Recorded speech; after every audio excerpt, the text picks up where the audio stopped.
Are we ready? Good evening. Let's take just a minute. I was informed last evening that some of the material I presented was not well understood by the audience. So let's review for just a minute a couple of things. I said last evening that our DNA was like a ladder, and I assumed that everybody knew that. Just for fun, how many of you know that the DNA, that's the genetic material in every cell of our body, red blood cells always accepted? How many of you know that the DNA is something like a ladder? Can I see your hands? Okay. And you may not know this, but there's over 3 billion rungs in that ladder. 3,200,000,000. And in any case, what I told you last evening was that there's the rungs. And do you remember what a piece of the DNA might be? Anybody raise their hand and tell me? The answer is it would be a gene. How many of you remember that now that I tell you? Can I see your hands? Please talk to me. Okay. In other words, there's about 20,000 genes in your DNA and mine. And each of those genes, this is a little bit simplified, is a section of the ladder. Now, this doesn't make that much difference to you, but scientists were absolutely blown out of the water when they found out that only 2% of the DNA is genes. The rest of it, they have fancy words for it. But there's a group of 400 scientists paid by the U.S. and a number of other countries that are trying to figure out what, follow this word, all of you, for a minute. Are y'all with me? What the non-coding portion is doing. What's that mean? In the scientific mind, the coded part of the DNA are the genes. Would that make sense? And the rest of it, 98% of it, is non-gene. Do any of you know what Dr., I'll say his name in a minute, the head of the National Institutes of Health, said about that non-coding portion, the 98%? Anybody know what he said? He said it was junk DNA. He should have known better. God don't make no junk. And these 400 scientists, top people in the world, are trying to tease out what this other 98% is doing. And one of the things they learned fairly early on was that portion turns a gene on or off, which is pretty interesting. If your body can say, don't use this gene right now, and another time it can say, use it. Can anybody remember from last night, what I said the function of a gene was? What does a gene do? Anybody? Shame on the teacher. Not a very good teacher. I'm going to give you the scientific phraseology, and then I'm going to explain it. A gene codes for a specific protein. Remember that? What does that mean? Let me back up an inch and tell you that you don't use any protein you eat as it is. Your body cuts it up completely into pieces. You know what those pieces are called? Amino acids. You all know that word. All protein is made up of a chain of amino acids. There's about 20 of them that our bodies use. And listen to this now. So you eat the protein. Proteins are folded up into a shape to be able to do a job, something like a key in a lock. Would the key work if the shape was wrong? So the proteins can only work and do 100,000 different things in our bodies because of their, say it, shape. So from now on, when I say proteins work because of their, everybody says shape.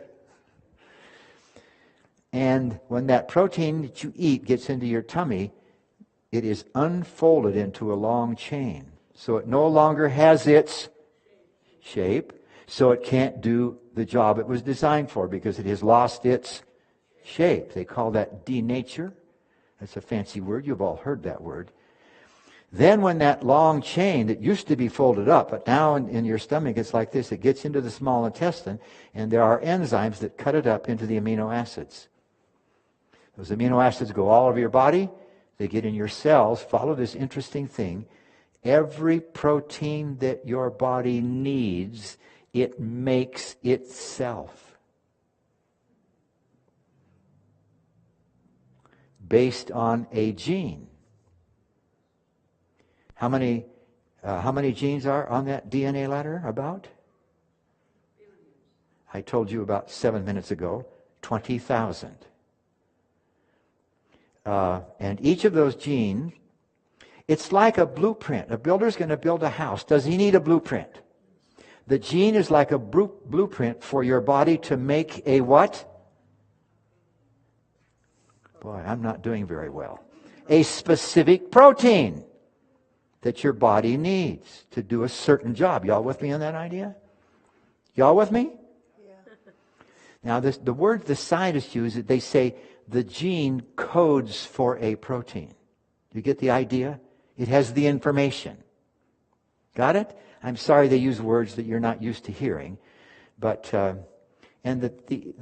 so there's 20,000 of these genes. Here's another one. And what of this big long ladder? What percent of the ladder is actually genes? 2%. Only 2%. Amazing. And the rest of the ladder, they are studying. It's hard work to figure things out at that tiny, tiny, tiny, tiny world. And so the thing that I was talking about, here's a cell, and I said this, and it was an example of the very first time they ever did genetically modified organisms, GMO. And what they did was, this germ, this bug, this tiny, tiny cell, also has some DNA. And not nearly as many rungs as we have. But what they did was, they cut this thing open, and I should use a different color, pretend, and they put in the gene that codes for, what's this substance that we use to control our blood sugar? Insulin. You may not have known this. Insulin is a protein. Y'all with me on that? Yeah. And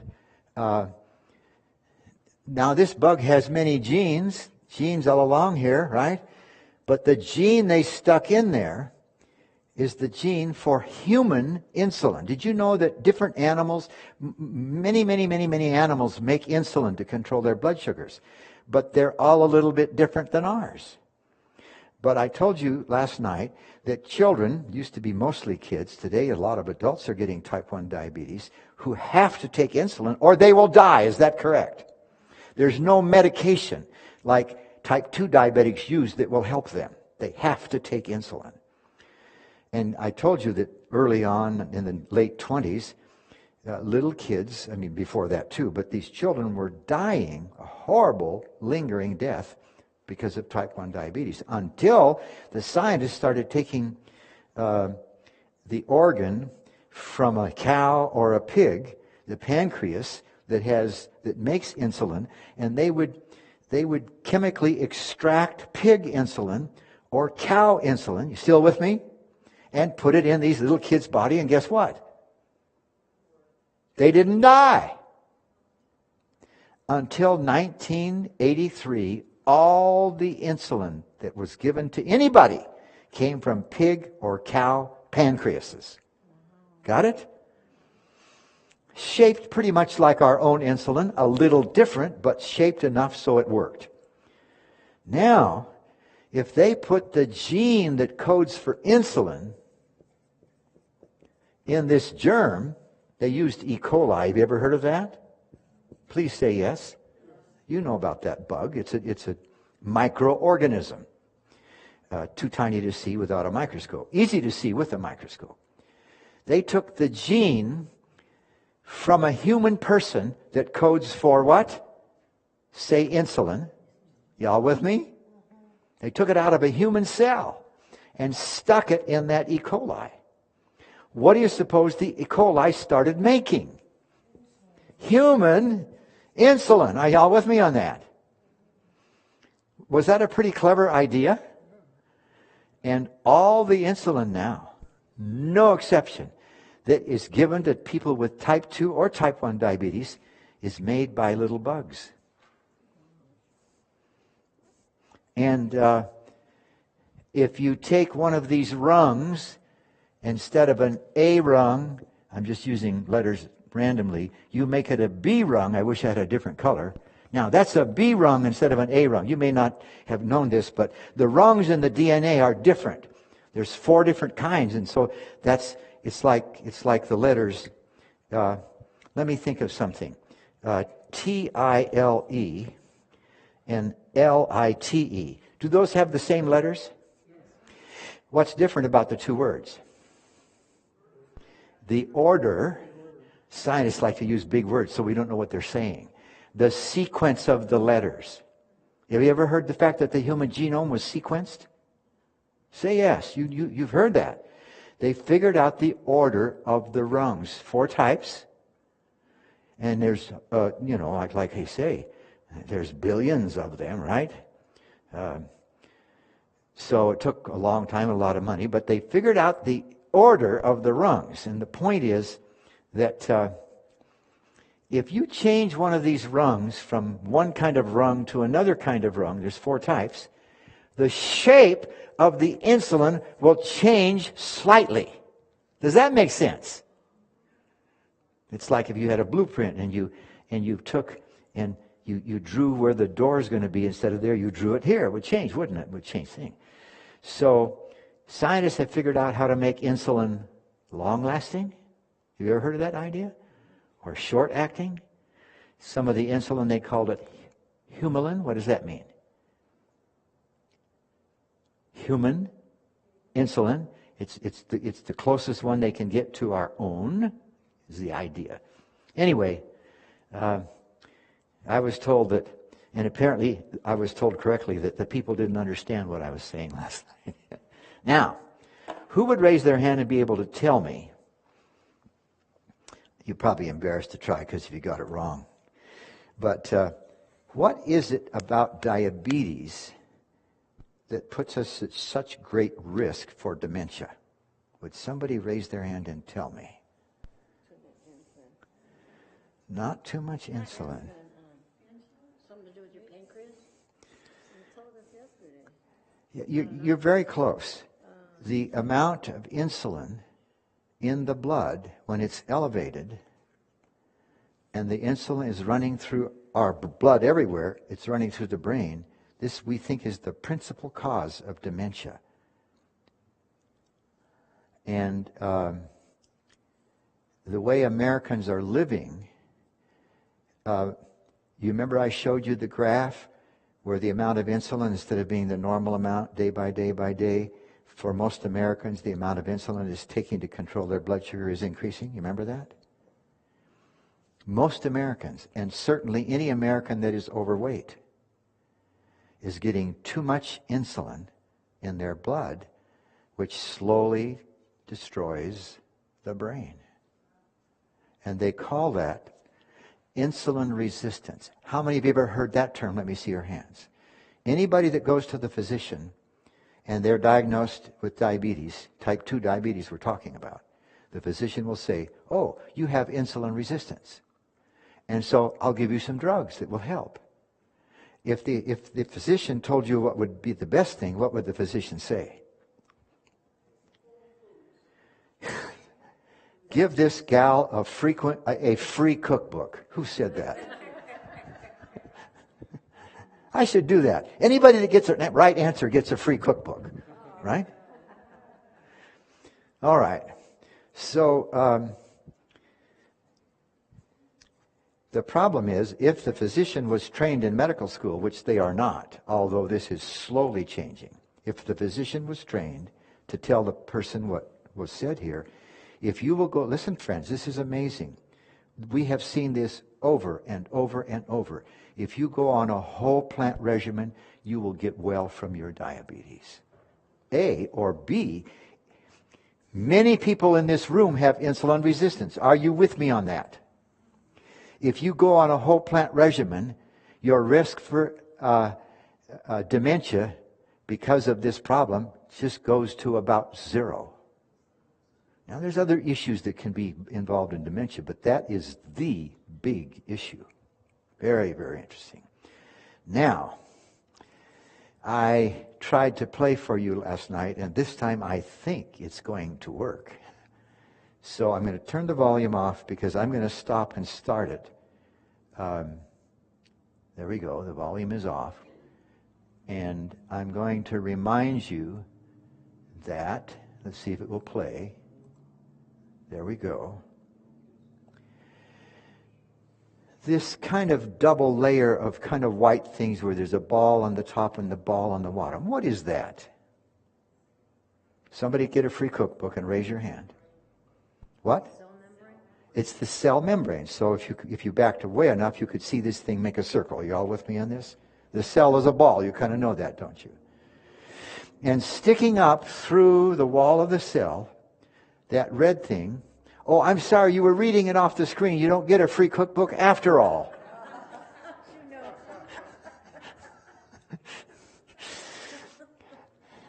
What is that red thing sticking up out of the cell wall?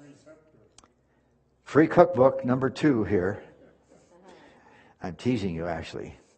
No free cookbooks? Yeah. Sorry about that. I can answer. Yeah. So there are hundreds of thousands of proteins sitting on or sticking through the walls of every cell. And they each have a job to do. And by the way, where do those proteins come from?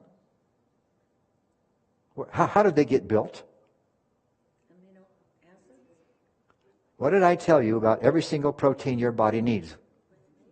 We make it ourselves. I didn't tell you that there's a factory, thousands of them, inside of every cell that build proteins. And where do they get the information to know how to hook up the amino acids together? She's correct, the DNA, and he's more correct because he isolated it to a single gene. Any particular protein that's made is made on the basis of a blueprint we call a gene. You all with me on the idea, to repeat myself? Okay, so this is a very simplified drawing, but the artist is showing, it's kind of like a cartoon, the insulin receptors. And here's what happens.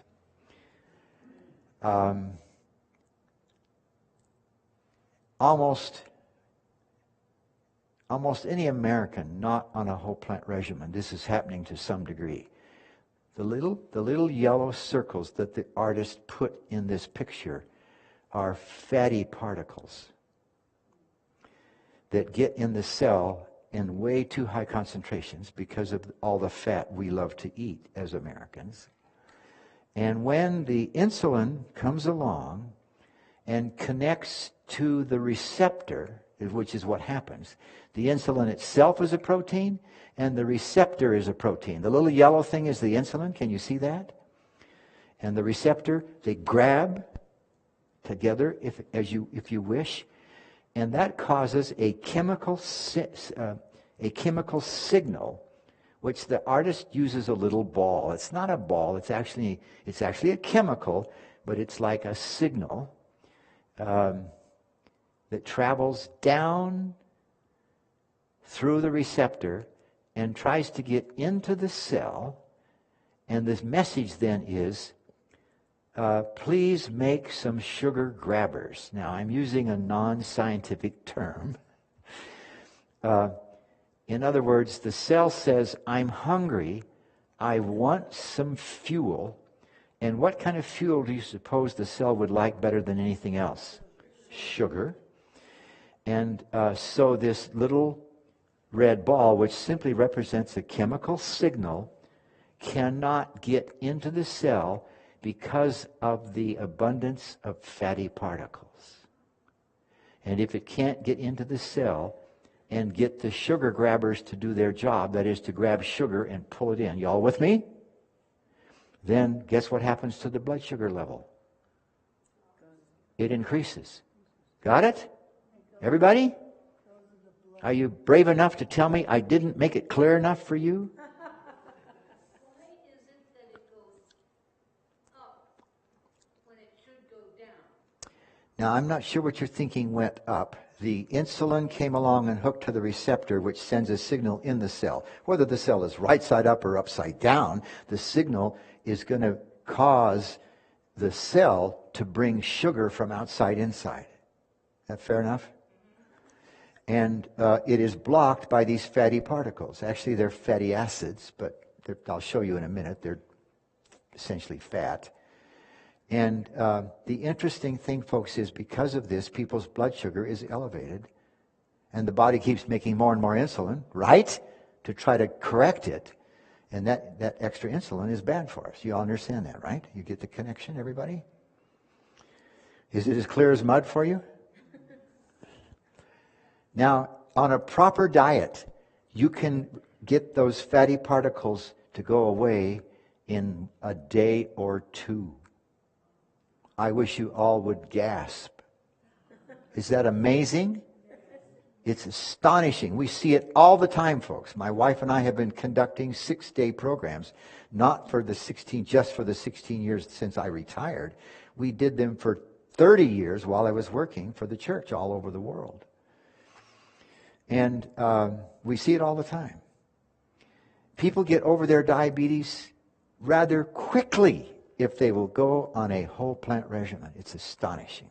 Anyway, now, because the signal is able to get into the cell, it gets the sugar grabber to come up here. And the artist has painted it like kind of a place, a tunnel. That's fair enough. It's not exactly that, but it's fair enough. And the sugar pours into the cell so the cell can use it for fuel. Isn't that amazing? And so the sugar becomes normal and the amount of insulin is lowered and everything works just like it's supposed to work. Isn't that marvelous? Now I'm going to change to tonight's lecture. Even though, let me see if I can do this with that small print. I'm going to, see, this thing is not working like it's supposed to. I cannot see my computer screen until I take this off. And I open the topic for tonight, which is, nope, that's the wrong one.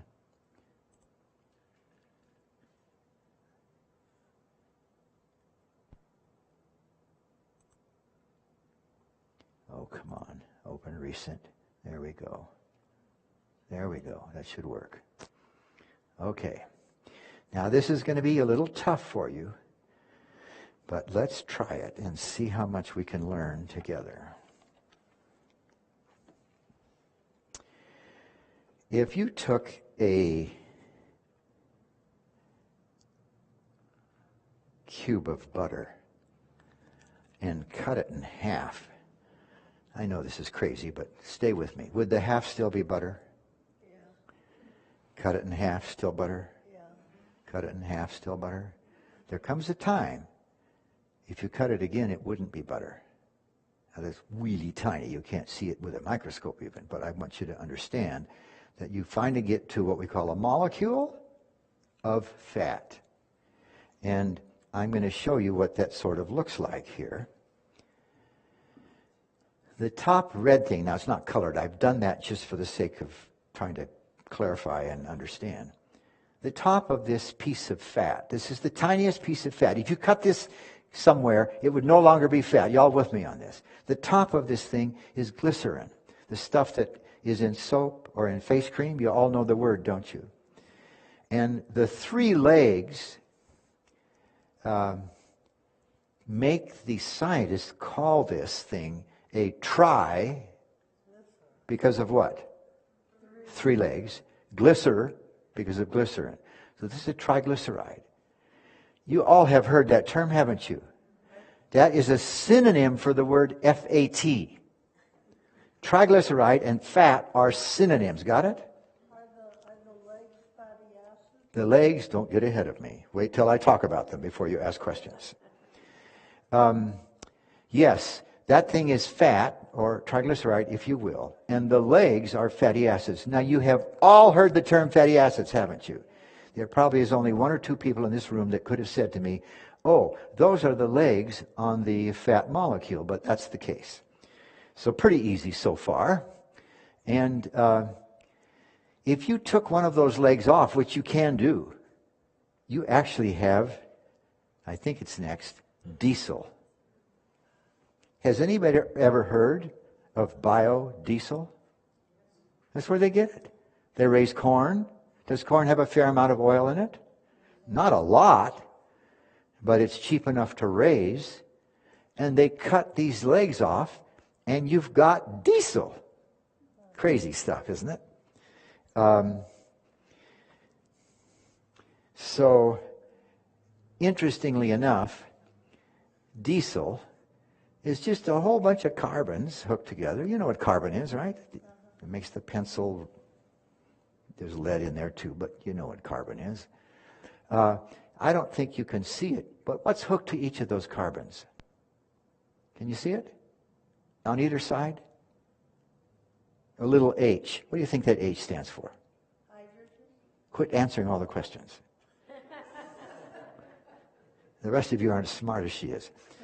What I want you to do now is raise your hand, okay? So I can pick somebody different, okay? Is hydrogen a pretty explosive stuff? Yeah.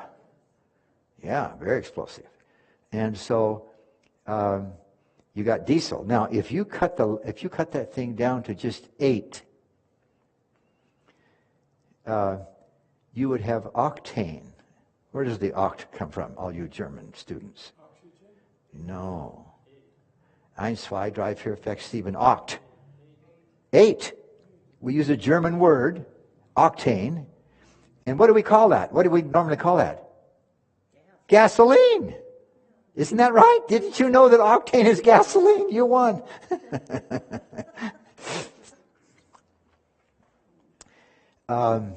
Yeah, just to show you. And if you had different amounts of that, you could get propane or other kinds of fuel, see? That's every little tiny piece of fat. And by the way, yeah, that's mostly fat there, isn't it? Say yes.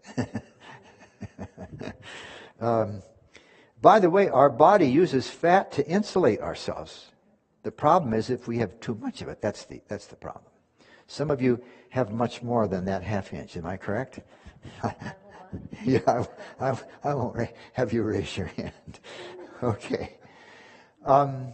So octane. And if the legs are straight, this triglyceride is solid at room temperature. Give me some examples. Raise your hand, give me an example, somebody. Come on, you guys. Lard. Give me another one, somebody. Crisco. You haven't mentioned the one I put on the screen. Butter. Margarine. Now, you can actually be solid at room temperature even if it isn't 100%. I didn't tell you this. The reason the legs are straight is because they are saturated with hydrogen. Do you remember that I put little H's all the way down the leg? Remember that? Saturated. You all know the term saturated fat, don't you? You probably couldn't have explained to your granddaughter or your child in school that means that every carbon has 2 hydrogens hooked to it. Y'all with me on the idea? We call that saturated fat. And when you take a couple of those hydrogens away, which happens in nature all the time, guess what happens to the straight leg? It bends just like you see on the screen. Y'all with me on that? So it turns out that when the legs are bent 1 or more times, the fat is liquid at room temperature. Do you all know about that? Of course. Give me some examples, somebody. Olive oil. Somebody else? Avocado oil, etc. Okay? Just because the legs are bent, it becomes a liquid at room temperature. Now, if you get any fat cold enough, it will become solid. So when I say, if the legs are bent, you have a liquid, I'm talking about room temperature. Plus or minus. Okay. Liquid at room temperature. And the fat is what? Read it. Unsaturated. That's why the legs are bent. And if there's only one bend, what do we say about the fat? How do we call it? Mono. That makes sense, doesn't it? You've all heard the term monounsaturated, have you not? Sure. That's what it means. And do you remember that saturated fat consumed in the diet tends to make us have heart disease? Do you remember that? Too much saturated fat, actually too much fat, but especially if it's saturated, causes increases in heart disease. And if you want, you can even find fats in certain plants that have several bends. Y'all with me?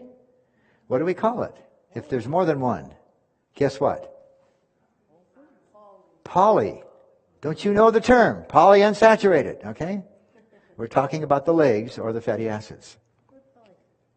Go ahead. I don't remember you talking to us about poly. About? Poly. Poly. No, this is the first time I've mentioned it tonight. When there is more than one bend, we call it polyunsaturated fat. And that's the term. Let's take one of those legs and look at it by itself. I'm going to turn it flat, put it on the screen like that. Now let me just make sure. What does that thing represent that's on the screen? A fatty acid. Are you all with me on this? And because it's got more than one bend, we would call it a polyunsaturated fatty acid. And it has the shape of a letter of the alphabet. W for weight. Yeah. Scientists, and I can tease them because I am one, they like to make us, I say this tongue-in-cheek, but it's kind of true. They like to make us think they're smart. Have you ever noticed that? So instead of calling this a W fatty acid, they use a Greek letter that looks like a W. Anybody know what the name of that is? Omega. You all know that word, don't you? This is an omega fatty acid.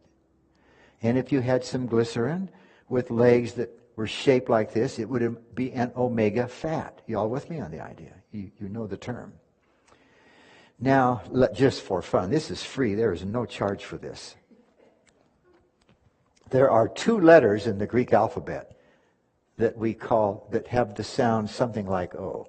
There's the omega, and it always, unlike the English language, in Greek, the letter, wherever it is, always has the same sound. And in this case, the sound would be O. And the name of that letter is omega. Not too hard to understand, right? The other letter in Greek looks just like our O. Only its name is Omicron. Omega, Omicron. Have you ever heard anything that sounds like Omicron? Say yes. Because all of the news people are so ignorant, they call it Omicron. Now tell me what Omicron stands for on the news.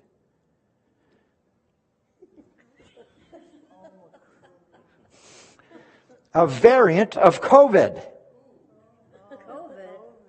Right? So the scientists give different variant chemicals some kind of a name, and they often use a letter instead of from the English alphabet. They use it from the Greek alphabet. And it just makes me disgusted that the news people, Omicron, they say. What should you say?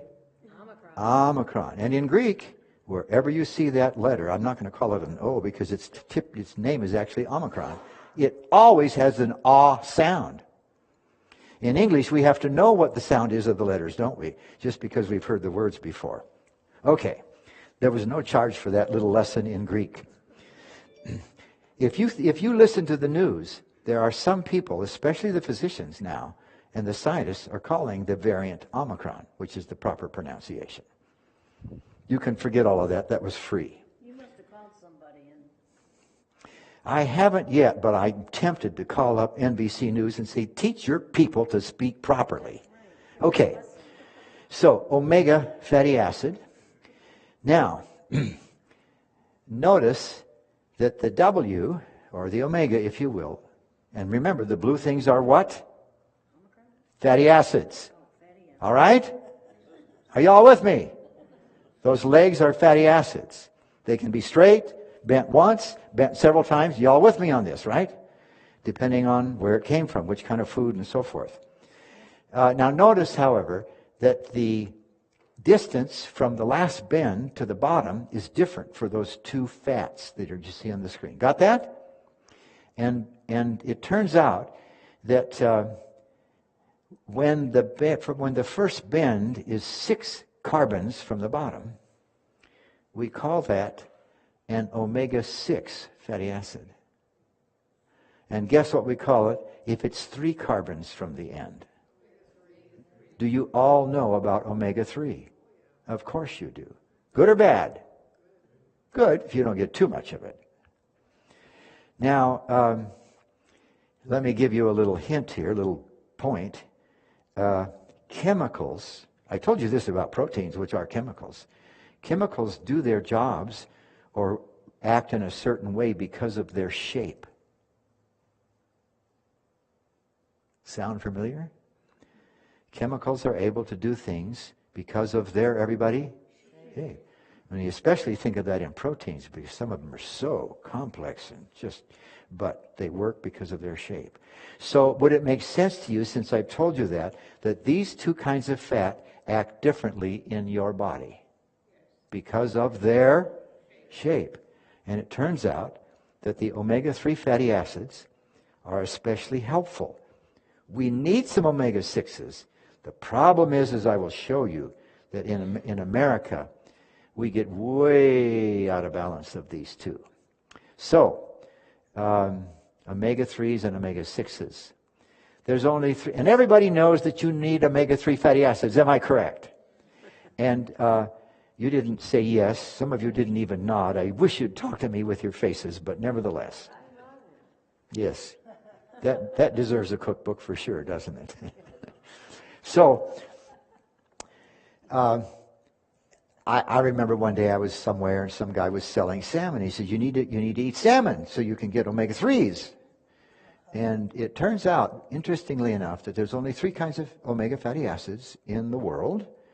They have names. The names are not important. I'll bet some of you have seen little bottles of pills in the so-called health food stores where you can buy EPA and DHA in a little bottle. Am I correct? Have anybody ever seen that? Some of you are nodding. You know about that. Now you all know about it. And here's the interesting story. By the way, tonight's presentation is what's fat for you and what isn't. Because some of the fats we need. Are you all with me? And maybe all of the fats, but some, in some cases we get too much. So I'm not going to even give you the long names. But there's ALA, lots of it in plants. EPA and DHA are not found in plants, and we need them. So the public, now, you'd have to talk to 500 people before you'd find somebody that knows what you and I have been talking about. But the public sort of knows. They've been incorrectly informed that omega-3s can't be found in plants. Actually, there's 3 kinds, and one of them is plentiful in plants, and the other 2 are what?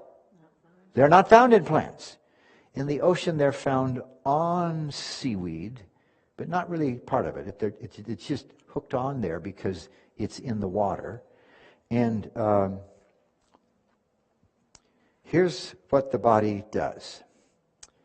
Because we need all 3, and those 2 are not found in plants, the body actually can make EPA and DHA out of the first one. And the only difference really is the length of the chain. How many carbons are there in ALA? Read it. And how many in EPA? And so forth. Our bodies are quite capable of adding a couple of carbons to the length of the fatty acids, so we make our own EPA and DHA. Now, gentlemen, women do it more efficiently than men do. I thought you'd like to know that. So are you saying we don't need to go to the health store and get the EPA and the DHA? Did you hear her? It's a very good question. She said, are you telling me that I don't have to buy this at the store and take it? And the answer is that is correct. In fact, I say this kindly because there are sometimes exceptions to this. But on a whole plant regimen, you do not need to buy anything extra. You get it all from the plants.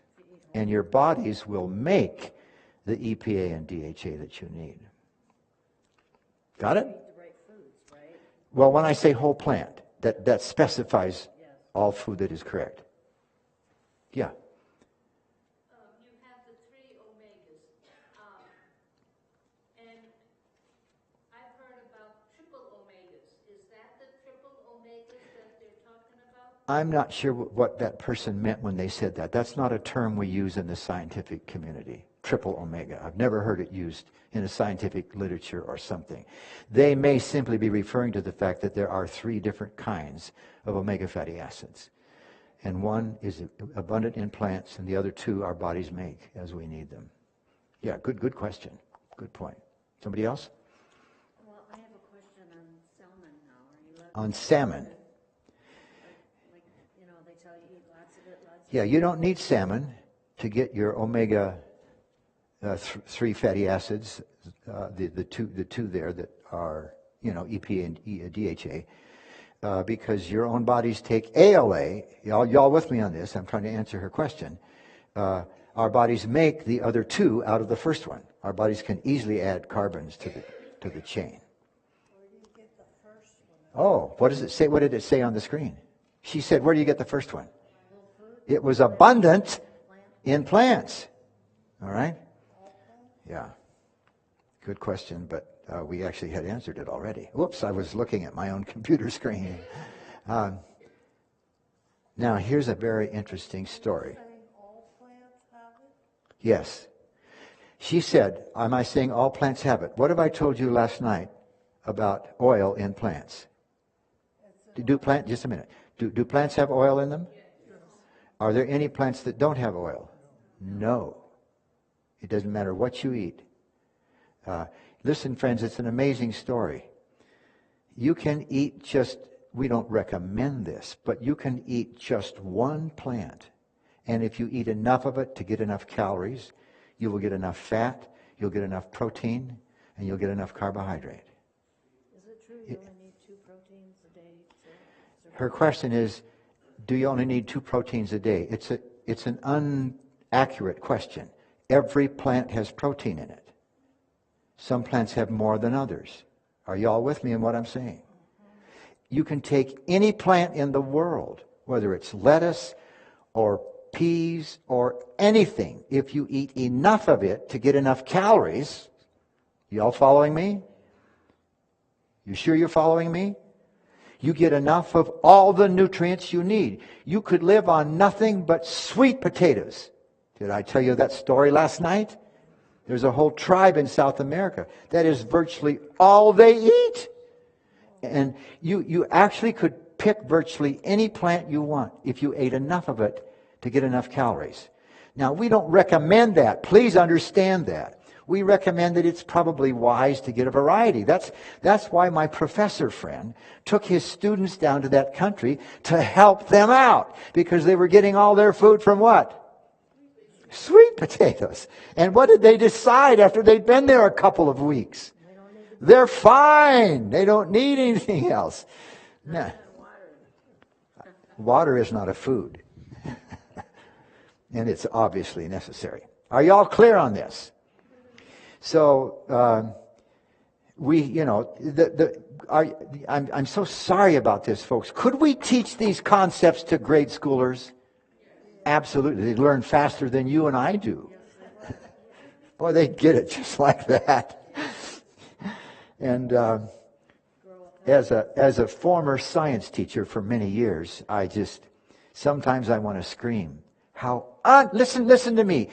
All of you in this room have learned several things already that you had no idea before. Am I correct? It's crazy that that's the case. In a way, it's life-threatening that you don't know these things, see? Anyway, what about these omegas, omega-3 and 6? There is a desirable ratio. This is really a big deal, friends. I don't think you could find one physician in 100 that would know this. This is terrible. But the reason it happens, folks, there's several reasons. But you know this. People will not make changes very easily. So why teach them? Just give them a drug, right? Of course, the drug helps a little, but the drug has problems, doesn't it? There is no medication on earth, friends, that doesn't cause damage to our bodies. So, but you know what I mean by ratio? A ratio between two numbers is you divide one into the other. So we talk about the ratio of 2 to 1. The ratio of 2 divided by 1 is 2, isn't it? What's the ratio of 10 to 5?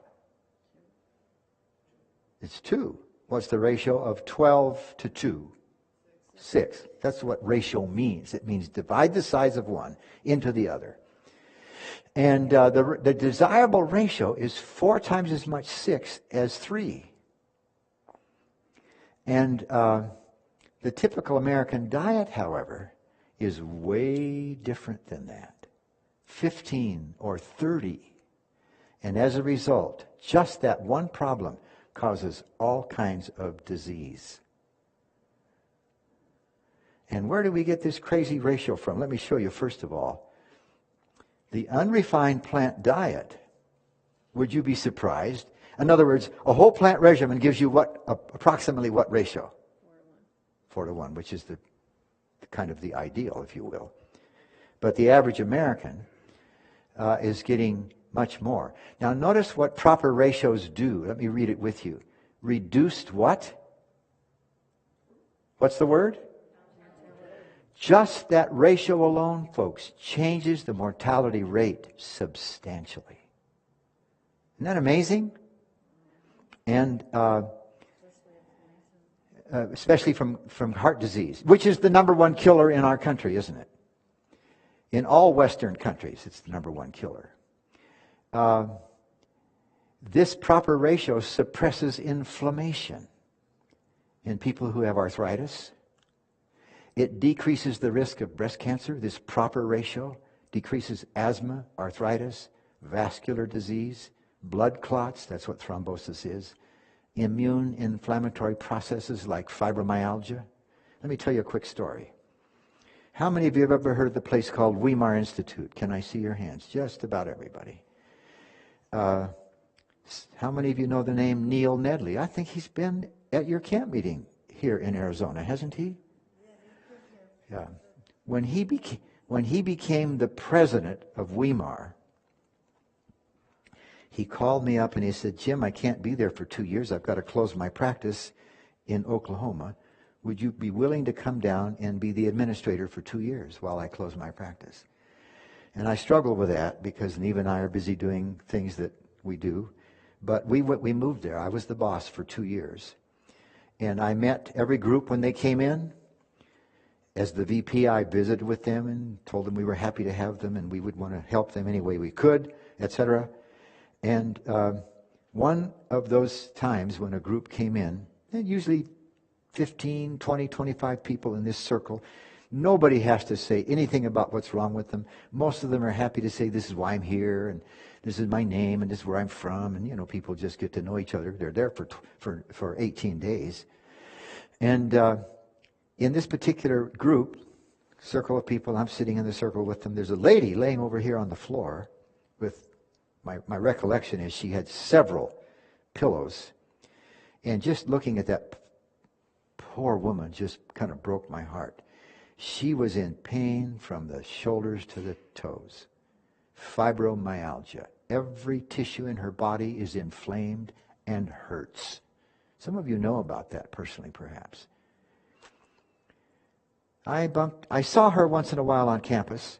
I just bumped into her, as we say, maybe a week and a half into the 18-day program, and stopped to visit with her. And of course, I'm always asking this question: how are you doing? And this was her comment. She says, my pain is completely gone. How long? A week and a half on a whole plant regimen with reasonable activity. It's astonishing, folks. It's just astonishing. And look up what's on the screen. Immune inflammatory processes.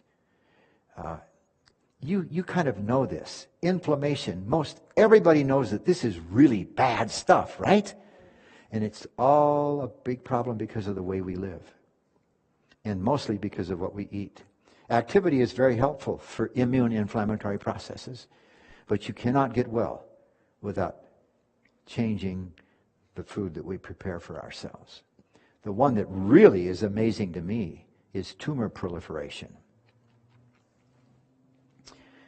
You probably are familiar with this, but Thursday night is our next meeting. I'm going to look at the cancer question. I think you'll be absolutely fascinated.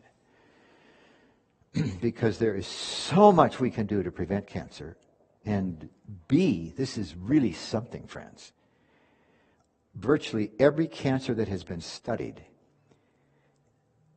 if you go on a whole plant regimen, you can slow the growth of the cancer to the place where it just about stops.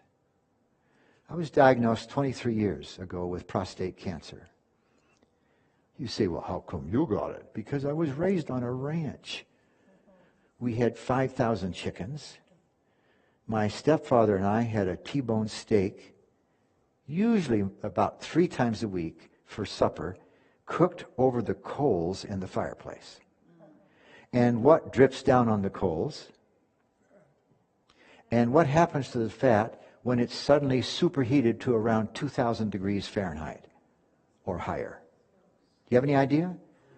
Thousands of chemicals are created in an instant because of that sudden high exposure to temperature. And many of those chemicals are carcinogens. Don't you kind of know that, folks, about cooking meat over even charcoal, right? It's the same story. It's very hot, a couple of thousand degrees there or higher. And we had all the ice cream and milk and cheese and butter, and we didn't know any better. I don't think we knew any better. So I was diagnosed with prostate cancer. Now understand, folks, nobody knows for sure how they got cancer. Now, maybe once in a while because of radiation, and you develop a tumor right there. Maybe you say, well, you probably was, but it's very likely. So I had surgery. They removed my prostate, and they got it all. You know what I mean by that, don't you? I've actually memorized the pathology report. And the part that's important is, before I tell you that, I'll have to tell you that when they take the prostate out, they put it in a cup of ink. And then they take it out a half an hour later. It gets frozen. You all know this. The pathologist has a machine that slices it up into real thin slices, and each slice you can see right through it. But when you put it under a microscope, you can see the cells. Are you all with me on this? And you can see where the cancer is. A pathologist can look at any cell under a microscope and tell you right away where that cell came from in the body. Just fabulously talented people, fabulously trained. And they can spot a cancer cell. They might have to use some stain or something, but they can see the cancer cells easily. And this is what the pathology report says. The adenocarcinoma, that's the type of cancer, very, very common in prostate cancer. The adenocarcinoma closely approached the inked surgical margin. What did he mean? He could see where the ink was because they put that baby what? In a jar of ink. And the reason they did that was to help them see the margin, right? To see the tissue. So the adenocarcinoma closely approached the inked surgical margin. Listen to this sentence, comma. No transection was appreciated. Fancy words for meaning the knife never cut through the tumor. Y'all with me? You're not nodding your heads real vigorously. You're listening so intently, I understand that. Good for you. Isn't this stuff interesting? No transection was appreciated. Now that fancy language, now the report was much longer, but that's the key sentence. Y'all with me on that? They got it all, right? Now here's the tragic story, friends. It is virtually never the case, that's a double negative, that by the time a tumor is big enough to be imaged or palpated, you know what I mean by that, cells have already gotten away. What kind of cells? Cancer cells. And those cells are going to somewhere go out there. I mean, most of them die. You may not know this. We say, well, let's see, breast cancer metastasizes usually to the lungs or the bones. It's pretty common for females, as you probably know. And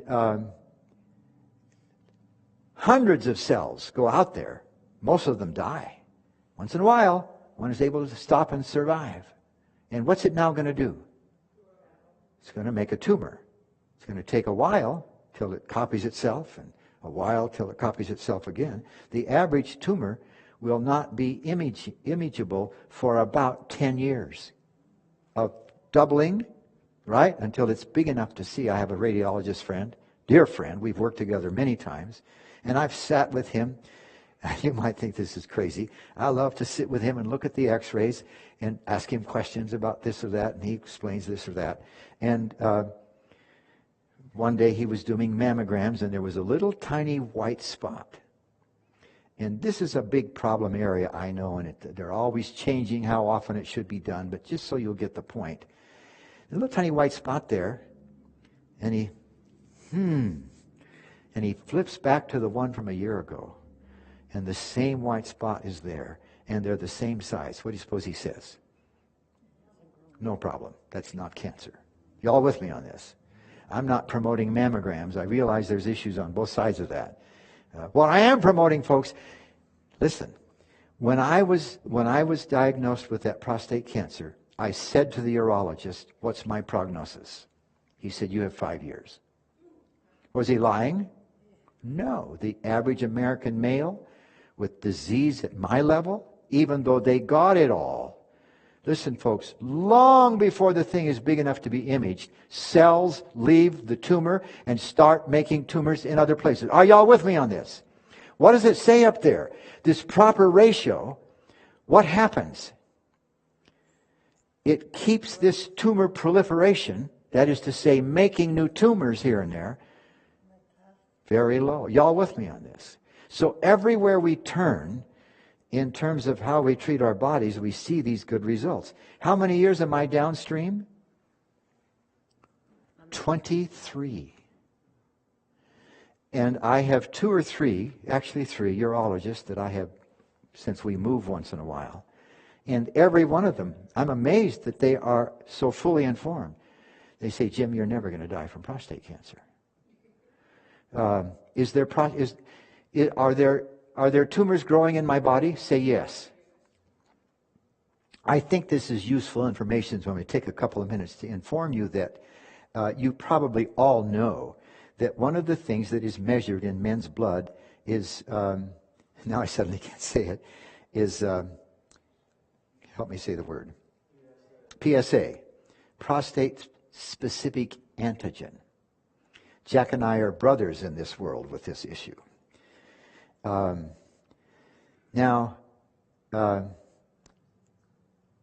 PSA is made by prostate cells. If your prostate is gone, is there anything making PSA anymore? Say yes. Because cancer cells that have gotten away are prostate cells, are they not? And so they make PSA. And cancer cells tend to make more PSA than normal cells, and that's why we use PSA, and of course it's much more detailed now. That's why we measure the PSA to see if there's maybe too much of it or if it's rising very fast. to try to help men know if they should get some more tests. You all with me on this, aren't you? That part you know about. And so after your prostate is removed, is anybody making PSA? What? The answer is correct. What's making PSA? Cancer cells that have left. So the average male who undergoes prostate surgery will have detectable PSA within a couple of years or less. Why? If there's not enough PSA for the test to detect, you understand, folks, you can have a substance in there and you may not have a test that's sensitive enough to measure that small of a concentration. Are you all with me on that idea? So you have to wait. And the average male American will have a detectable PSA in a year or less. What does that tell you? There's cancer cells out there growing, making tumors as well as PSA. Are y'all with me? My PSA was not detectable for 7 years. The fact that there is some tells you, is this fair, that there is cancer cells growing in my body. But follow this now, friends. They are growing so slowly that every urologist I ever talk to, whether they're friends or gentlemen, I've never seen a female. Well, I have seen a female urologist once. They all say, I'm amazed that they know about this. If they know about my lifestyle, they say, forget it, Jim, you're never going to die of prostate cancer. Even though my PSA is slowly rising. Y'all with me on this? Oh, sure. It's completely because of a whole plant regimen and some activity. She asked me, is it because of what you're eating? Y'all with me? What's the answer? Yes. Go ahead. How much did you weigh when you got cancer, or from eating all that meat and dairy, living on the farm? I've never been overweight because I quit living on the farm when I was probably 12 to 13 years old. Yeah. But I'm quite certain that was probably the reason I probably got the prostate. Do I know that's what caused the prostate cancer? No, of course not. And I have another question. Okay. Is that, like you had the prostate, is that a lot like women get the breast cancer? Well, breast cancer and prostate cancer can be different kinds of cancer. Well, go ahead. The question was, it seems like breast cancer always comes back. Oh, thank you. I was on that track and saying, long before, even when I'm sitting with my friend and we see a tumor that's hardly the size of a dot, before it's ever that big, folks, cells have left and are trying to make other tumors. Are y'all with me? It is virtually never the case that has not happened. I know that's a double negative. It's not good news, is it? But the good news is we rather frequently have people come to our 6-day programs because of cancer. And one of them lives in Scottsdale. I wouldn't say his name. He would be happy for me to do that, actually. And he came about 6 or 7 years ago to our program. And his doctors are telling him, you're not very likely to die of your cancer now. And he's beginning to decline mentally. Who of us is not? But his cancer, it's just like it stopped growing completely. And if you talk to that man and you say, you know the brackets up there in Washington? The first thing he'll say is, they saved my life. And we have a number of people that say that. Now, we have one man that came years ago, had cancer in several places in his body, and he was supposed to be gone in months.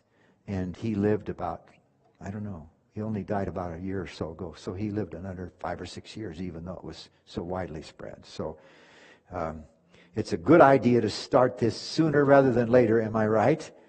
And if you can get your children or your grandkids, go ahead. If you're obese and you have a lot more fat on your body,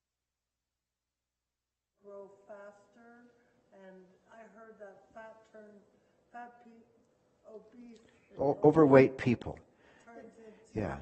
If a person who is overweight will change the way they're living, the problem of the food making the cancer grow faster will quickly diminish. Even while you're still losing these extra pounds, you'll get wonderful benefits. So it's worth it. I'm sorry to say that last October, when we held our last 6-day program, it was our 54th 6-day program since we retired, built the property up, and it's getting to be too much for Neva. All I do is talk. It's not fair. I do 3 lectures a day. But that girl just works her heart out. And even today, while we were bringing this food here, I thought to myself, I wonder, sweetheart, I didn't say this to her yet, if it's time for us to stop doing even these, because she works all day long for you to have a few samples to eat. Yeah. Mm-hmm. And a lot of times, it used to always be when would do a program like this in a church, we would feed them at least one meal, full meal. Now we don't boss each other around, but I'm going to say, I just don't let her do that anymore. It's just too much work. And she's not a sergeant.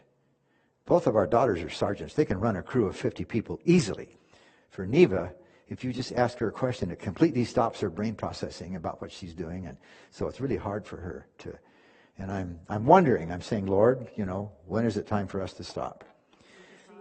She's here tonight, and if I ever let you out of here, you'll get some samples. Okay. Listen, folks. What is causing this crazy ratio is the use of all these plant oils that should not be taken out of the plants. We should use the plants as they are, and when you don't take this oil out and put it on everything and in everything, you get these crazy ratios. You all with me on this? If you just eat the whole plant, the ratio is where it should be, which notice there, an unrefined about 4-to-1. It's okay to have 4 times as much omega-6 as omega-3. That's fine. It's good. But the ratios for the average American are way out of proportion and cause a whole bunch of problems, don't they? With inflammation and so forth. Okay.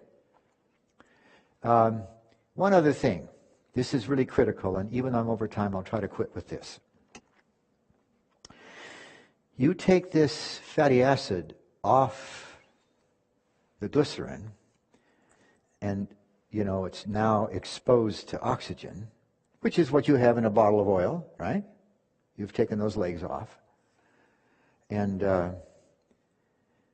the oxygen actually causes the fatty acids to break at the bends. The oxidization does that. I won't tell you the chemistry of it. It's interesting, but it breaks them open. And as a result, these pieces are they're toxic. They're oxidized, and they are free radicals. You know that word, and they are carcinogens. Now, I don't remember if you picked this up. I tried to make a good point out of it, and try to get this concept. I'll say it more than one way if it would help. If you take saturated fat from somebody's diet, a handful of it, and you replace that saturated fat with the same amount of fat of plant oils, you cut the death from heart disease in half. You remember that from our first night together? But the overall death rate does not change. Do you remember that? And I told you, and there's been a number of studies that show this, because of an increase in cancer, the total mortality does not change, caused by those oils. And that may sound crazy to you, because the people, folks, up and down the streets of our cities are so uninformed, it makes me want to scream. Is this a big deal that I'm talking about right now? Because Americans have been, watch this, they've been told that olive oil is good for you because you are less likely to die of heart disease. Is that correct? Listen, folks, it doesn't matter what plant fat you use. If you replace some saturated fat with the same amount of unsaturated fat from any plant, you cut the heart disease in half. But what happens instead? Death from cancer makes the overall death rate unchanged. Any credible scientist in the nutrition world knows that. But the people are still told that olive oil is good for you because it reduces heart disease. Does it? Yes. But it doesn't reduce the overall death rate. Y'all with me on this? And this is the reason.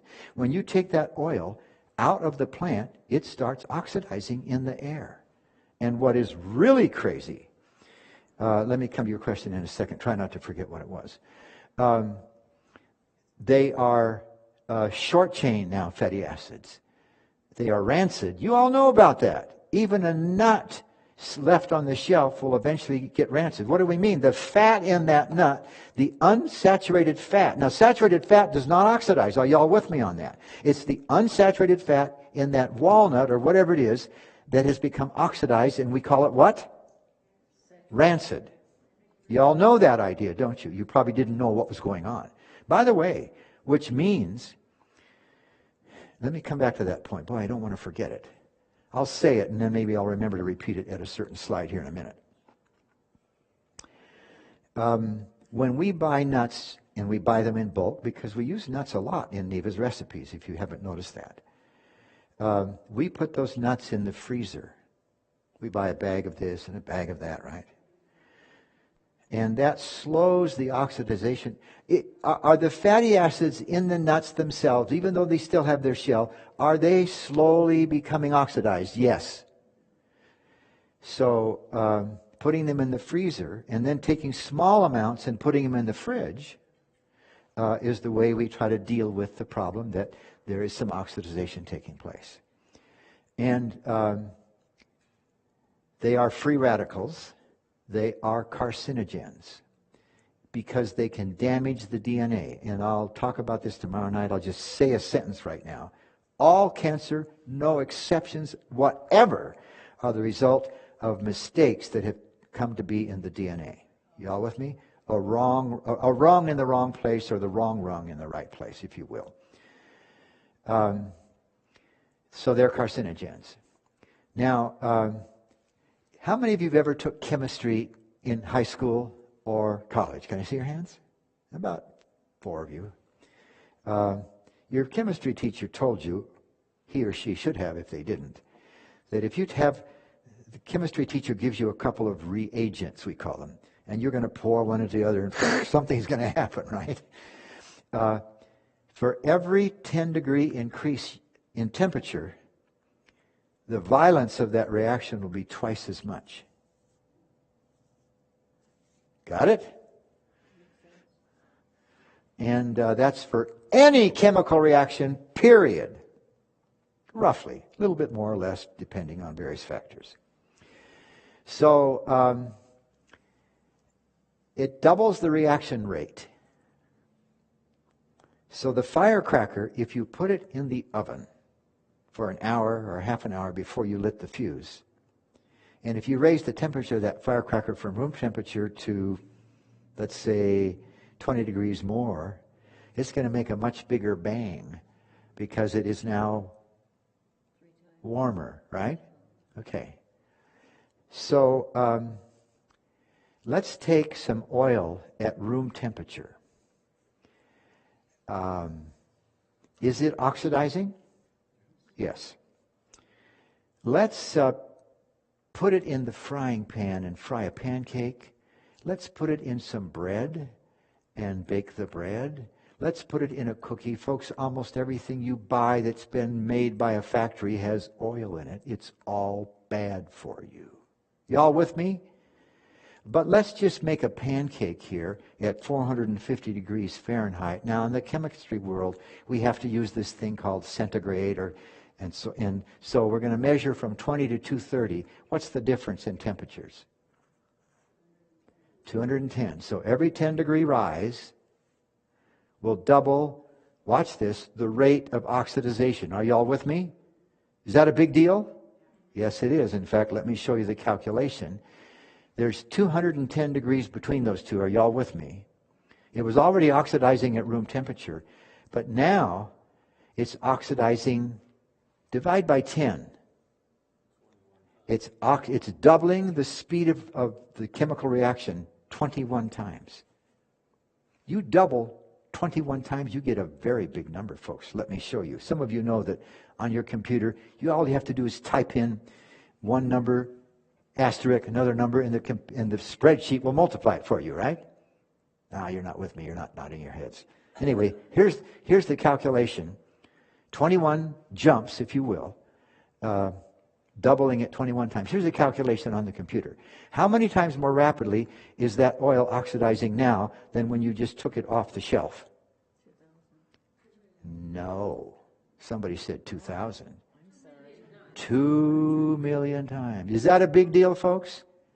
How idiotic is this, the way Americans live? Pour the oil into the frying pan. Cook the bread with oil in it. In our book, the bread recipe has no oil in it, friends. And you ask anybody that's ever eaten at Neva's table, and they'll tell you her food is fabulous. By God's grace, she has just become an expert. This is crazy, friends. How many people would you have to ask on the street, I've used that illustration, before somebody would know this? I don't know, 1 in 1,000 would know this. But if you talk to any scientist, they say, well, I hadn't thought about it, but yeah, that's correct.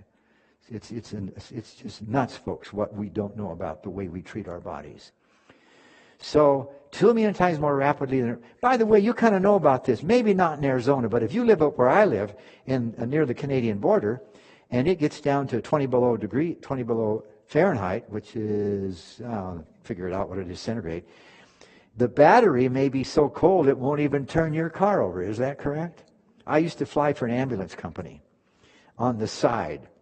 And one time I went out to eastern Montana on Christmas Eve to pick up a patient. It was 50 below zero. And if I had let that airplane sit long enough and the batteries got cold enough, I don't think the plane would have started. I could tell you more about that story, but and all over town, everybody's parked their cars, and guess what's coming out of their exhaust? Why? They leave their cars running, or when they came out an hour or two later, they couldn't start them. So it works either way. It doubles the reaction rate for every 10 degrees or cuts the strength of the battery in half for every 10 degrees centigrade that you lower the temperature. You all with me on that?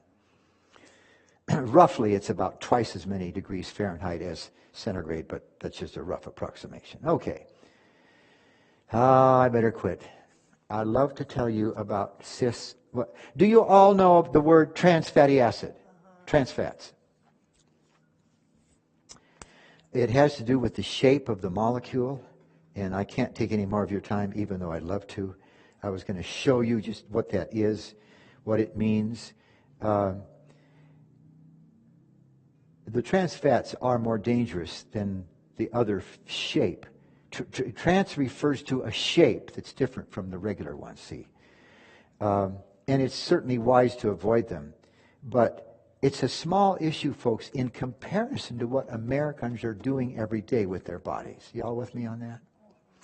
So I hope that you haven't been discouraged by all the bad news I've given you. I hope that you're inspired. Now, very few people, folks, can do this overnight. We have had people that do that. Quite a few. Everybody goes home from our place or from Weimar intending, didn't I tell you, to do this. Are y'all with me on that? What fraction of them stay on it long term? Remember? 10%. I'm glad for them. But so I realize, folks, you can't do this overnight. Some of you might. It's not that hard if you just use Neva's cookbook. If you made everything from Neva's cookbook and you didn't buy junk food from the store, you just shop in the produce area, right? That's where you buy everything. But I realize that for the average person, you've got people in your family that say, you go home and they say, what's wrong with you? Etc. Are you allowed to cheat at all? Do I love to cheat? No, I said, are you allowed to cheat? Oh, that's entirely up to you. Well, I understand that, but what percentage? Oh, what's my percentage on how much I cheat, right? Just a minute. I want to speak to her question. She raises a very good question, doesn't she? I would rather not call it cheating. I'd rather call it I'm making progress. But, and I hate to tell you this, folks. Most of you will go home and maybe make a few changes and then go back to your old ways. Am I right? I'm sorry to say that. Yeah, stop at McDonald's and really blow it, right? Well, what I would love to see people do is to become serious about caring for their bodies. Now, this is not a regular church meeting. I'd like to suggest for those of you that are open to it that you do not belong to yourself. Who do you belong to, really? The Bible says that, doesn't it? You are not your own. And one of the motivations for me, frankly, is spiritual. I want to honor my Creator. And I'm weak like anybody else, but I'll tell you, and even I very, very seldom deviate from this. And she and I have been living like this for 55 years. We live what we preach. And that's why the doctors say to me, you're never going to die of prostate cancer. So it's very interesting. But in any case, I like the way you put that.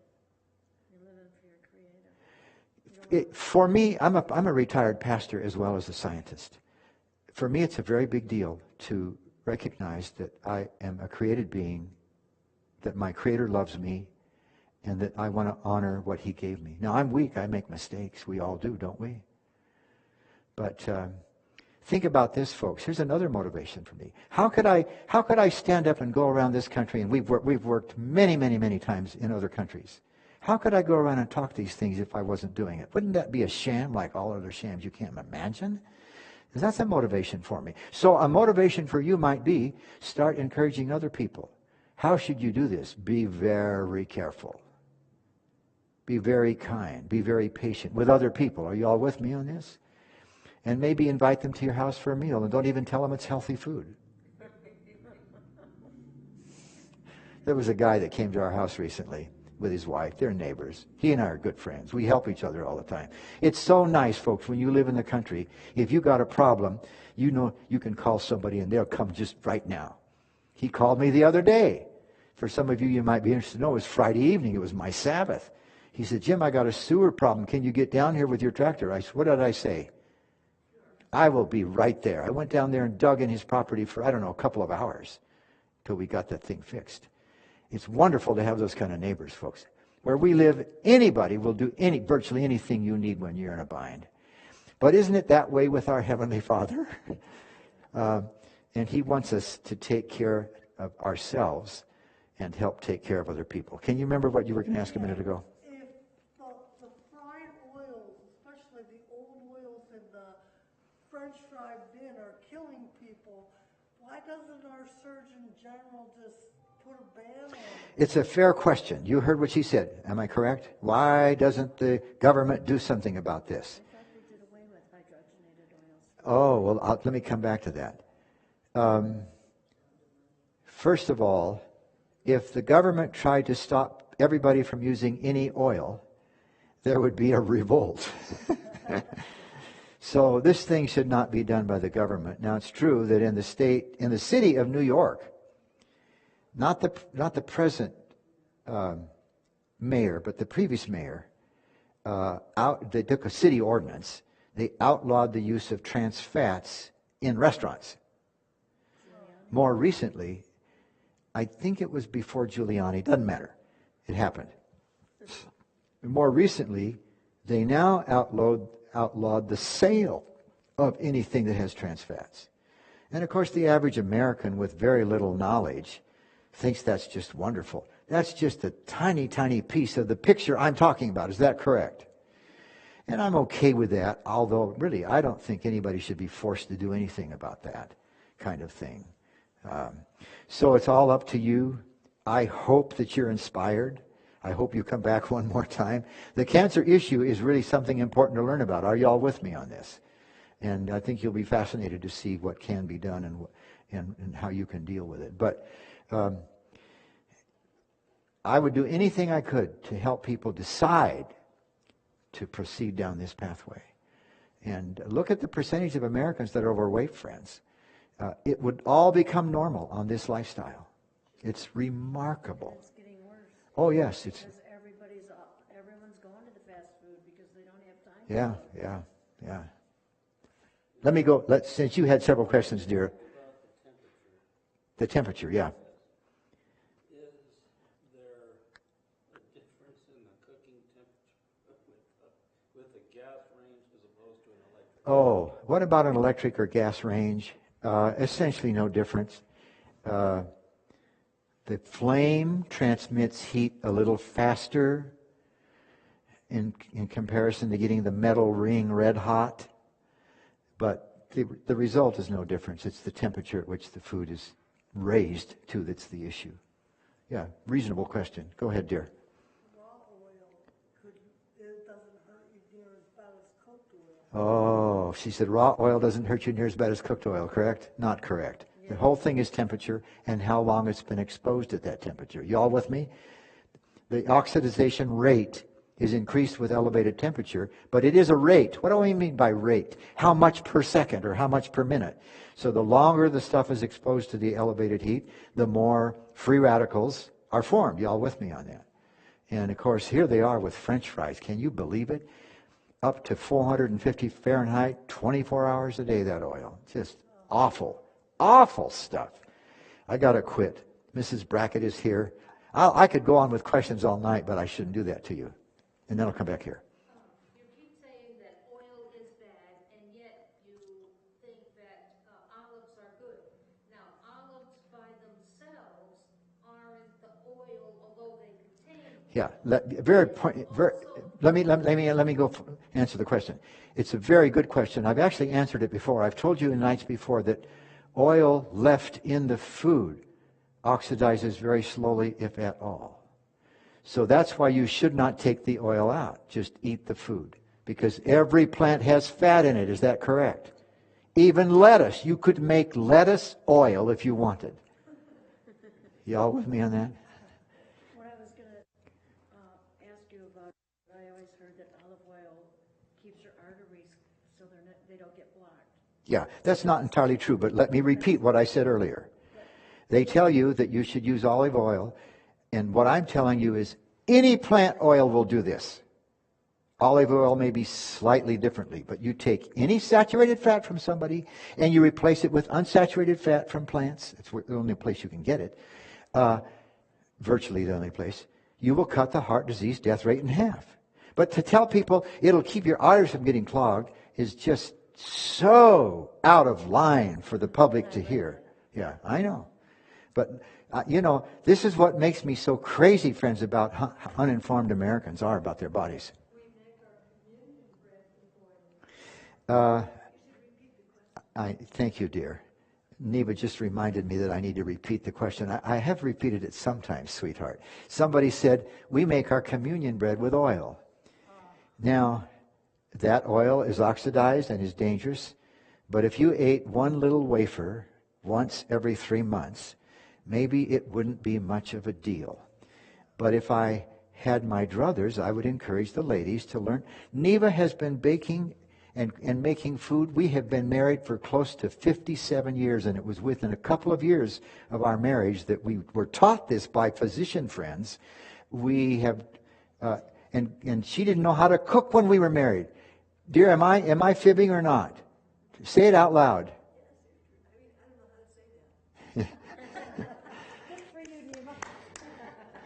But look what she's done. We are the authors of 3 cookbooks that have sold hundreds of thousands of copies all over the world.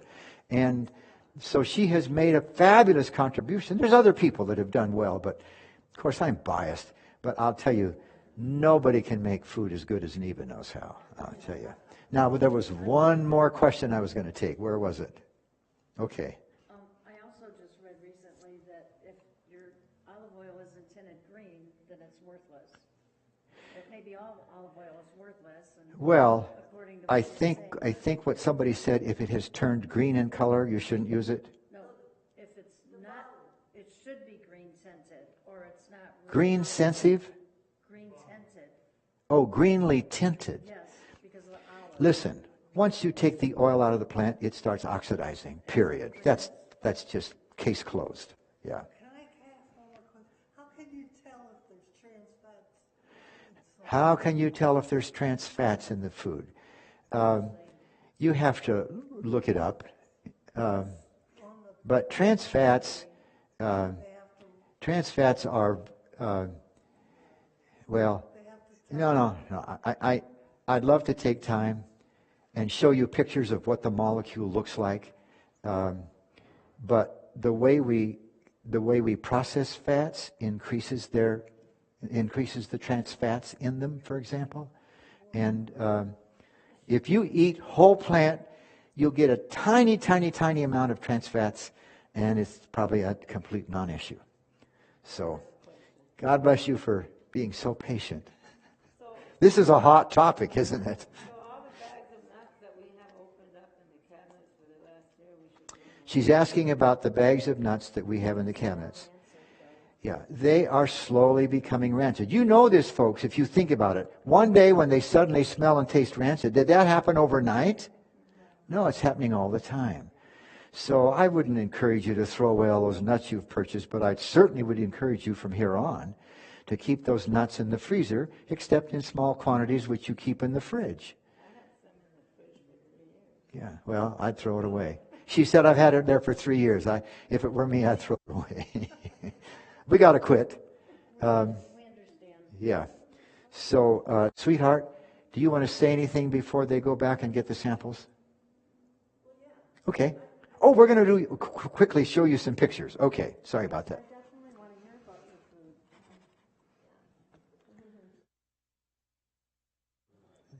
They've turned me off, but that's okay. If the books don't arrive by Thursday, they will eventually arrive, and we'll leave the books with Jack and Dina, and you can buy a cookbook from them if you like. Oh, that's right. I've got to go up here. How many cookbooks will you leave? Plenty? Probably, and we could get more if they run out. They're sending a box of them. So, How many's in a box? well, in this case, 15. So that'll be probably enough. And if you want more, let me know and we'll work it out. Let me get over to Neva's interest. Boy, it's hard to read that thing this far away. I'm going to unplug it so I can see my screen. Most of you don't know this. I can't see my screen. Thank you for that. Here is Neva's. She's going to quickly go through some slides here. Sweetheart, can you come? Neve, dear? Where are you? Oh, she's talking. Just, Neve, dear, answer that later if you would, and come show them these pictures. You can just run the arrow, dear, yourself. Okay. Oh, gotta plug it back in. So you can't see it here. You'll have to look up there, sweetheart. Okay. Well, I can't see it after you... Not in a minute. You won't see it. Okay. Okay. I don't see it. It'll come up there, hopefully. Here we go. Not yet. There we go. Okay. So tonight, the samples that you're going to have are, some of those things that we're so hooked on that we don't know, we just can't get along without them, without something to kind of get us over that hump. And so we have some baked potato chips and some baked tortilla chips. And we'll show you on the screen here how we do that. And also some baked French fries. We can probably hear you, but if you're a little closer. Okay.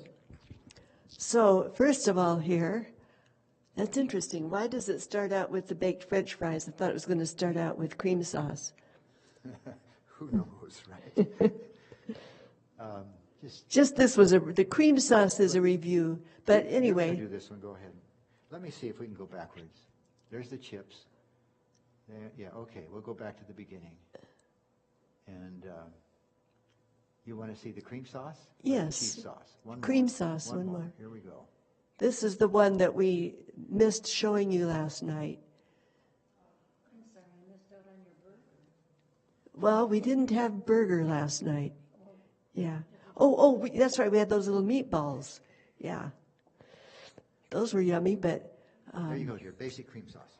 Okay. So this is in the cookbook on page 26, and I'm encouraging you, when you get a cookbook, that you should start, well, of course, the breakfast thing we already did, but this page here, page 26, starts after the breakfast section, starts the sauces and basic things that help you make your food taste better.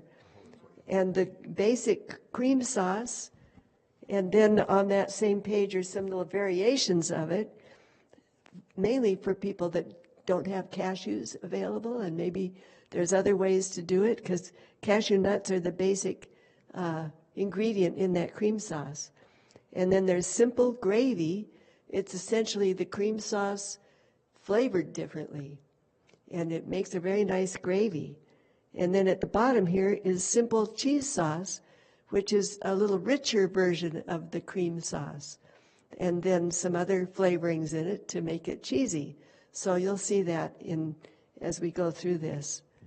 So the cream sauce, we had that last night, those creamed vegetables over those little tofu walnut balls. And so these are the basic ingredients for cream sauce: cashew nuts and a little cornstarch, of course, water and seasonings, onion powder, garlic powder. Those are real basics, it seems like, for the kind of cooking that we're doing, and maybe a lot of you reach for those. And then there's that yellow one in the bottom, well, it's my bottom right, is a chicken-like seasoning. McKay's makes one. You can get it online, or there's one in the back there, vegan chickenless, and I got that at Trader Joe's. And I don't know what you have available around here, but that is where I got those. So you start out with 2 cups of water in the blender and add 1 cup of cashew nuts and blend it smooth. And this picture is showing a little test for smoothness.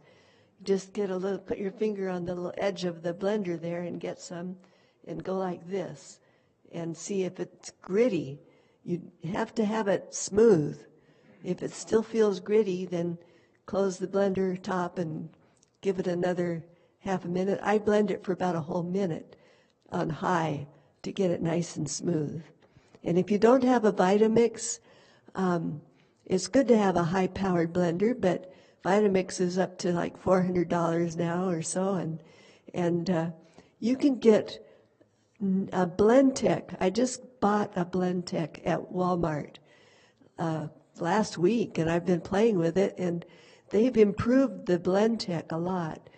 The first ones that came out were awkward to use, but now the Japanese really know what to do, I think, and they made it better. And it only costs about $99. I'm sorry, I said Blendtec, didn't I? I didn't mean to say that. Ninja. I had a Blendtec for a while, and it was nice, but between that and Vitamix, I preferred the Vitamix. But now with this new Blendtec for only $100, or I'm sorry, Ninja, that's in my head. I don't know where that came. Well, anyway, I wasn't even being able to remember that word the last time I tried. Now all of a sudden it's stuck in my brain. Anyway, Ninja, and the one at Walmart is $99, and if you go online on Amazon for $109, you get an extra small container. The one at Walmart has a small container, but there's another one. You get 2 of those small containers, and I just kind of like the idea of getting a little more for my money for only $10 more. So you can check that out. Do you ever use the Ninja small food processor? You have a little No, a Ninja small food processor. I don't have that. I've never used it. Yeah. A small food processor, she told me. Yeah. She uses the blender. Yeah, but the Ninja makes a small food processor that's nice. I haven't seen it or tried it. I also just a couple months ago bought a Ninja at at Costco, air fryer oven, and that's really fun. But anyway, you don't have to have that to cook healthfully. It's nice, but anyway, let's go on. So, there it is. So you see I've cooked now the cream sauce. I guess I skipped I missed some of those other. Anyway, you pour it into the pot, and those little pots that are non-stick are sure nice for thickening a sauce, because you cook it on medium, and then just stir it and bring it to a boil, and they don't scorch. Is that the one with the orange inside? Or- Yes, this one is copper. It's called copper something. It's not very expensive. And then I added some little parsley flakes and basil. That's not in the recipe. And I added peas. So this is creamed peas. What you had last night was just a mixture of diced zucchini, carrots, onion, and cauliflower. So, you can make a creamed vegetables out of it. Creamed asparagus. Here it is on those little balls, and mashed potatoes. And there's the creamed asparagus. That's a favorite of ours. For the cookbook, we put whole asparagus across there just to make it look pretty, but I just dice it up. Fries 99 cents for asparagus Wednesday. Oh, fries 99 cents for asparagus on Wednesday. And if you're a senior, you get another discount on Wednesday, don't you? Or is that Tuesday? That's only once a month. Oh, that's the once a month. Dina took me on that. Digital 99 cents. Yeah. Tomorrow for the week. Oh, okay. So anyway, there's the pot pie, crusty pot. I'm pointing to something. Anyway, I should be pointing back there, I guess. That's just the same thing as the creamed vegetables, and you put a crust over it and bake it. And the recipe is there. And here's some creamed vegetable soup. That one is broccoli, and then there's our Armenian lentil soup. We'll serve that one tomorrow night as a sample. I'm sorry, Thursday night. Good thing I got everybody here to help me say the right thing. But that's the all-time favorite recipe. I think of all the recipes in the book, that probably marks the highest of people saying, that's my favorite. Maybe because it's really simple, but it's also very tasty. So now here's the cheese sauce. And this is what you'll taste tonight as a dip for your potato chips, French fries, or the tortilla chips. That's what you'd want for tortilla chips. Well, I still like to call them French fries, even though they're baked. I don't know. I think it puts the right picture in your brain anyway of what they should look like. So these are the ingredients. And it's the same as the cream sauce, only it's a little more rich. That is, for 1 cup of nuts, cashew nuts, you can use almonds also if you want. Anyway, for 1 cup of nuts, it's 2 cups of water. But for the cream sauce, it's 4 cups total with the amount of water that you add. So that's a traditional seasoned salt. Can you use? Yes, that's like Lowry's, but if you don't want to use that one, you can use something else. Dollar Tree, they have $1.25 for no salt seasoned salt. Oh, no salt, seasoned salt, sure. Or no salt. Then you'd have to add a little more salt to adjust for the recipe, or if you're trying to use less salt, that's fine too. Use whatever you need. Just remember this. You take salt away from people, and you might get their blood pressure to drop 5 points. You put them on a whole plant regimen, and the blood pressure will become normal. So salt becomes a non-issue when you follow this program. Oh, okay. Good to know. And besides that, we're taking some things away that add taste that people like. And if you take the salt away too, we just want to make it as tasty as we can. And that's one thing that we're learning, that you don't have to be quite as careful about. And so here's the ingredients going in there. That's yeast flakes. Looks kind of funny. It looks almost like spaghetti because of the picture, but it's just flakes. And then you just blend it smooth, just like you do cream sauce. Give it that little finger test. Cook it the very same. And you can freeze it. You make a big recipe, just put it in containers and freeze it. And it's so handy to have. If you want to make, this is a easy enchilada recipe that I do sometimes. It's just stacked. You take some tortillas and first put some tomato sauce or, enchilada sauce or something in the bottom of this microwavable plate. Put spread some beans. This happens to be black beans on the tortilla.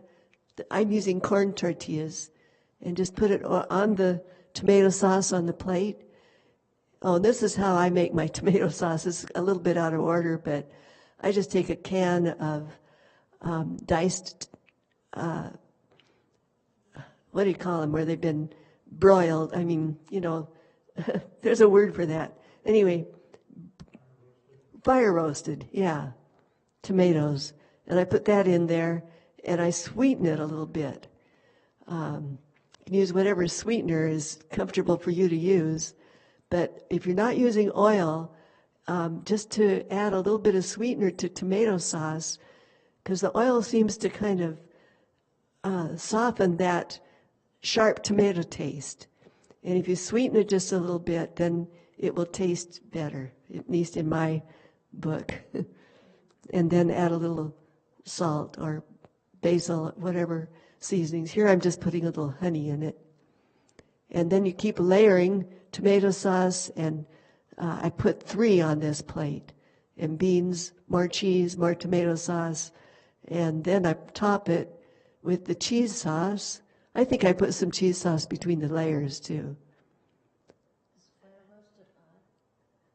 No, and I don't spice up my food, but you can if you want.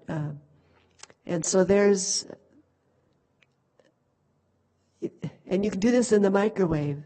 Just put it in there and add some nice toppings to it. I put olives, corn, cilantro, green onions, whatever you like. And okay, so it's quick and easy. So here's the potato chips. And here's how you do it. You use that, I guess I didn't bring it up front here, but you can do them in the oven on a baking parchment on a cookie sheet. And just, you slice the potatoes really thin, and that's the key. When we first were learning to do this, my mother-in-law told me, I'm making potato chips.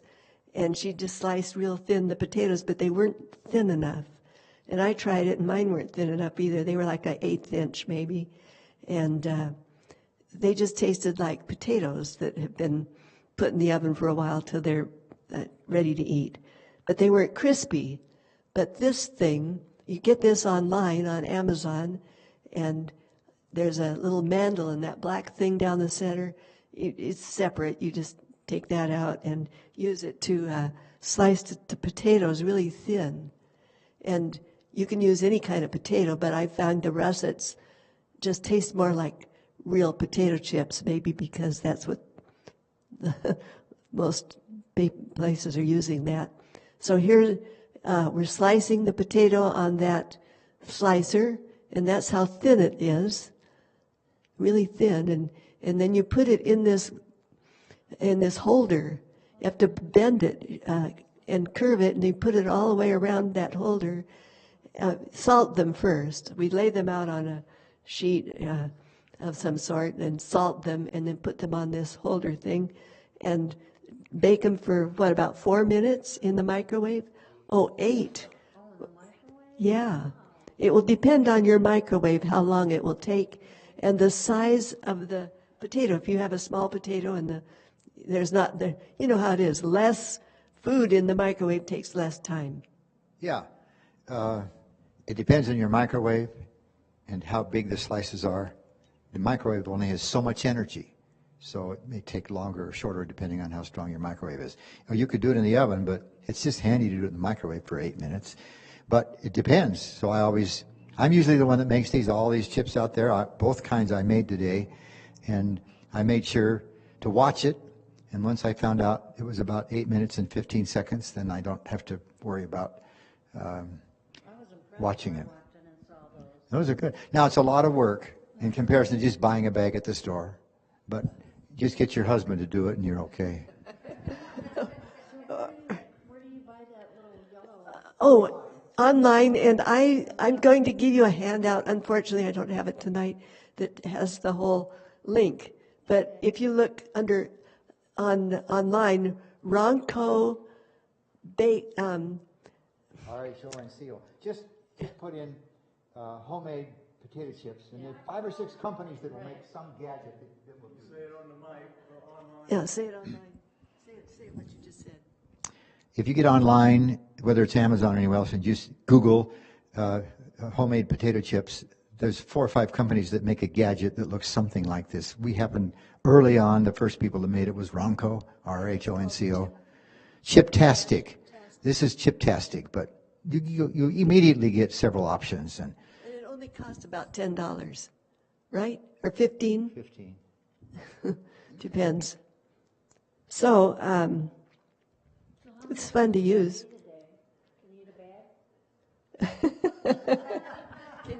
Can you eat a bag? How about 30 bags? Because it's whole plant, isn't it, friends? I'm serious. Dear, what are you talking about? It's plain potato they're eating. I'm teasing a little bit, folks, but listen, if it's whole plant, it's healthy. Are y'all with me on this? And a little salt to make it flavorful. I wouldn't have thought a potato was, I don't know why, I just had that in a different category. People think potatoes are fattening. It's completely incorrect. It's what they put on the potato that makes it fattening. Well, of course, we're going to dip it in a cheese dip and a mayonnaise dip, and it'll, yeah. Anyway, I think it's a perfect food for a bachelor. You can, one potato fits in one of those things, not quite all, it depends. And you can just put that in your microwave, and for one person, it's not very much work. Okay. Oh, and that's the other one that when Jim loves these when I'm gone, his favorite thing to make is French fries in the oven, baked French fries. And here's another gadget that someone introduced us to that you can buy online, but I don't always use that. The ones that you'll see here, you stick it on, it has a little knife grate at the end of it, and you stick the potato on that, put this top over it, and here you see me doing that. And I have to, okay, it sticks on there if you put it on there just right. Yeah, but if he's not around, I have to stand on a stool and then push with all my weight. There. There have even been times when I had to put that whole green thing on the floor and step on that deal to make it happen. So anyway, you can do it with a good sharp knife. You don't have to use a gadget like that. And so now here's the extra thin. I better back that up because this is important. Make sure they're the Mission extra thin corn tortillas. If you get just regular ones, even if they're Mission or some other, they just will be a little too thick and they will be a little tough to chew into. But the thin ones turn out nice, much nicer. Okay. Very important. Mission extra thin.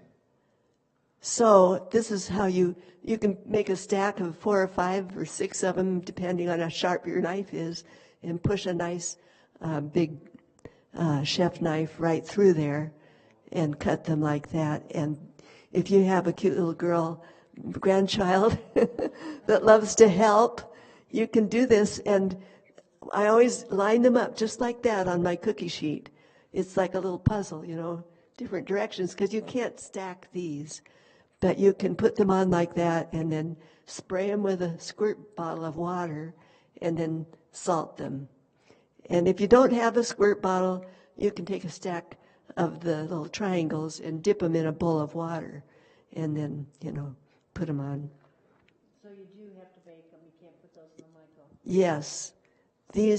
No, I have done them in my microwave. I put them on that round turntable, and I've got a way of doing it so that it's like doing a puzzle again in the circle deal, salting them and. Mostly we put them in the oven. Yeah, mainly I do them in the oven.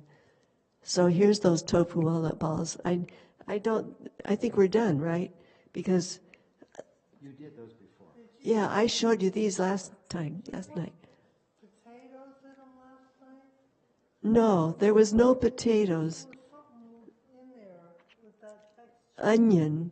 I put some dried onion in them, and so that might have given you that look. Okay, I think we better quit. It's getting- I'm not going to do another lecture till Thursday, but tomorrow night we're going to meet here again and have a little time together looking at some scripture issues. If you're interested in coming, please join us. So they should just hurry back there, right, dear? Yes. Okay. I'll stand around and take your questions if you like. Oh, good, because I have.